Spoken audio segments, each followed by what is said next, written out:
dans ce dossier précis. Pour nous, contrairement à ce que disait Maître Jalil Gangat, il aurait suffi simplement que M. Tennackoun se déporte et nous ne serions pas là aujourd'hui. Oui, bon, il a assumé, peut-être avec une noble raison, comme il l'a dit, parce qu'il ne voulait pas laisser la responsabilité à M. Karassou, justement, de prendre, de payer à sa place, comme on dit. Mais bon, il a pris, il assume. Mais le simple fait de se déporter, vu ce que disent les guides sur la probité, et surtout sur ce qui est inscrit dans le guide sur la prise illégale d'intérêt qui est distribuée par l'association des maires, par exemple, sur ce que disent les textes de loi, il n'y avait pas de problème là-dessus. Nous ne serions pas là ce soir, à cette heure-ci, à discuter. Il serait bien que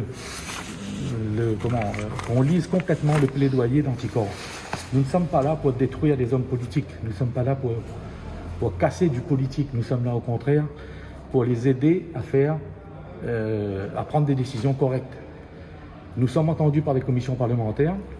Maintenant, pour l'instant, nous sommes dans du droit strict, et le droit strict prévoit qu'à l'époque, même aujourd'hui, l'article du code pénal, même s'il a été modifié, ne change pas grand-chose par rapport à l'ancienne version.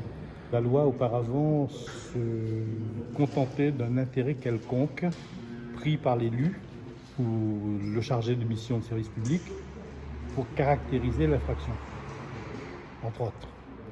Aujourd'hui, ça n'est plus le cas. Le texte ne parle plus d'un intérêt quelconque, mais d'un intérêt qui soit de nature à compromettre l'impartialité, l'indépendance et l'objectivité de celui qui prend la décision.